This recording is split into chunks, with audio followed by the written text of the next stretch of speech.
Hello everyone and welcome back to the channel. In today's review we're going to be taking a look at the newly released Sideshow exclusive ThreeZero Transformers Bumblebee DLX Shattered Glass Optimus Prime. Taking a look firstly at the packaging, you can see that we have a fantastic bust image there of Optimus Prime himself with the shattered glass surrounding him. We of course have this fantastic stylized text there. As we take a look here at the back of the packaging, we just have an Autobot insignia with the DLX Shattered Glass Optimus Prime. This figure here is basically just a re-release of their DLX Optimus Prime. However, of course this time inspired by the shattered glass look of Optimus Prime, and I do believe that he does have some slight retooling done to the chest. So without further ado, let's crack him open and see what awaits us inside. Giving you a very brief look here at some of the included accessories. I won't be going into all that much detail surrounding these, as I have already previously taken a look at these in both the Nemesis Prime as well as the Optimus Prime review, but you can see that we do get the standard DLX base there with the Transformers Bumblebee text done in purple. Of course we get the exact same array of hands that we've also seen with Nemesis Prime and Optimus Prime, and we also get the fantastic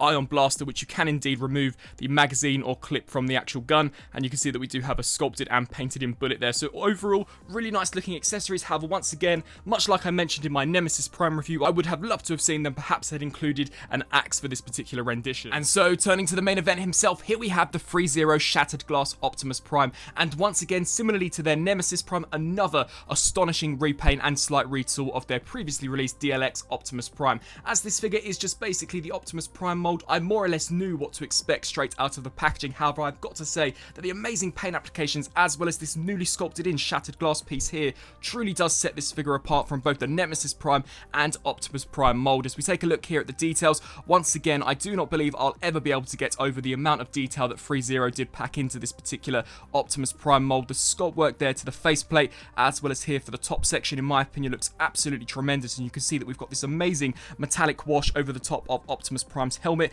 in order to give you the illusion that this figure here is indeed battle damaged. We of course do have the very menacing Autobot insignias here on the sides of Optimus Prime's shoulders, as well as the newly sculpted in window here. So you can see that this section here is indeed sculpted and it's not a tampo detailing as I initially suspected upon looking at some of the promo images. So in my opinion, that is a really nice attention to detail, and you can just see here all of the cracks that surround this larger hole. As we take a look here to the torso, once again, truly amazing detail, and I absolutely love the metallic purple finish that this figure has indeed been painted in. As we take a look there at the armpit section, once again we've got some astonishing sculpt work. I really do believe that this Optimus Prime figure is potentially one of the best that we are ever going to get from any company. And then as we take a look here at the forearms, you can once again see that the darker metallic wash that we do get for some of the mechanical details, in my opinion, really contrasts rather nicely with the metallic purple. And you can see there we've got some fantastic dry brushing. The biceps are once again an entirely die-cast piece. However, I love how they look very seamless when compared here next to the actual plastic. So once again, amazing paint matching there on ThreeZero's part. But as we take a look here for the thighs, you can once again see some fantastic sculpt work as well as some details. And something which always amazes me with these figures is the level of detail that they actually go into on some of the areas that perhaps you wouldn't even notice, such as the inner sections there of the legs. You can see that these are just as detailed, if not more detailed, than the outer sections there of the legs. And as we take a look here at the feet and the shins, you can once again see just some fantastic details as well as weathered effect. And then finally taking a look here at the back, it is just as detailed as the front with the metallic purple plastic as well as paint apps that really contrast rather nicely with the dry brushing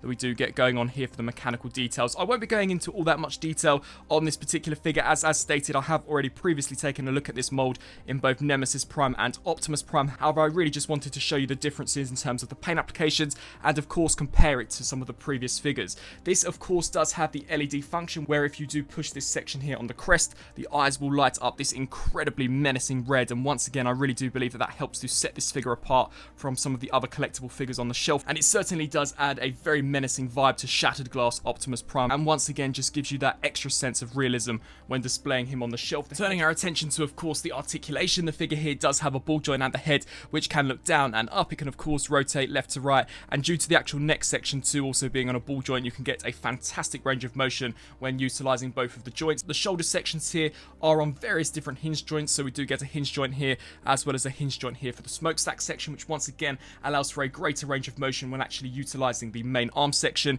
And you can see that in my opinion can go to a fantastic degree, and we can also utilize the armpit joint here once again in order to exaggerate that range of motion. We can of course bring the butterfly joint forwards and backwards, full 360 rotation here at the bicep, as well as a double joint here for the elbow. We do get a full 360 360 rotation here at the lower section of the forearm. The wrists are of course on ball joints, so they too can rotate 360 as well as hinge forwards and backwards. As we take a look here at the torso articulation, this section here can rotate left to right slightly. However, of course, the main range of articulation is in terms of the ab crunch, so this here can crunch forwards, and then this joint here can also crunch even further forwards. And just taking a look at how that looks there at the back, you can see that the spinal detailing really does move seamlessly there with the joints, and once again it's just such a well engineered piece. And then just showing you how that looks once it is all concealed, you can see that it does seamlessly tab nice and securely into place. We do also get a rotation here at the waist, however it is slightly restricted due to all of the skirt armor. However, of course, this too is also on multiple different joints, so you can bring these sections here out on ball joints.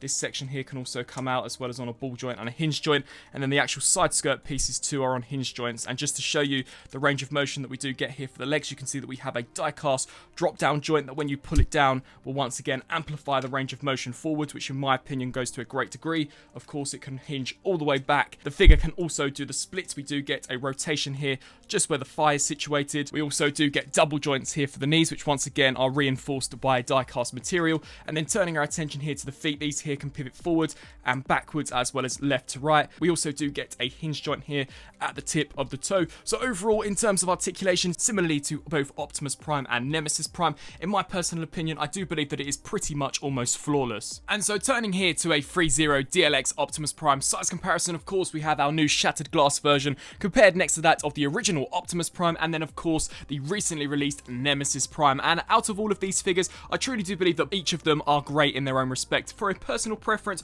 I do still favour the original Optimus Prime. It is the traditional colour scheme, and in my opinion, the colour scheme really does suit the mould really nicely. But that's not to take anything away from, of course, Nemesis Prime and Shattered Glass Optimus Prime. I do think that these figures here are potentially some of the best representations that we are ever going to be getting for their respected characters. Of course, these are likely to be free of the most expensive repaints that I own. However, I have no regrets whatsoever. As stated, I think that these all look fantastic. The level of detailing as well as the sophistication to the engineering where the articulation is concerned, in my opinion, is literally leaps and bounds better than what any other company is producing. So overall, in terms of a recommendation, if you are interested in collecting all of the ThreeZero DLX Optimus Prime figures, then of course you're going to want to add Shattered Glass Optimus Prime here to your collection. Or if you did miss out on the highly elusive Nemesis Prime figure and just want an evil version of Optimus Prime to display upon the shelf, I certainly do believe that this new Sideshow ThreeZero Shattered Glass Optimus Prime figure will more than likely be the way to go. I really do hope that you enjoyed this review. If you did, please do let me know down in the comment section below,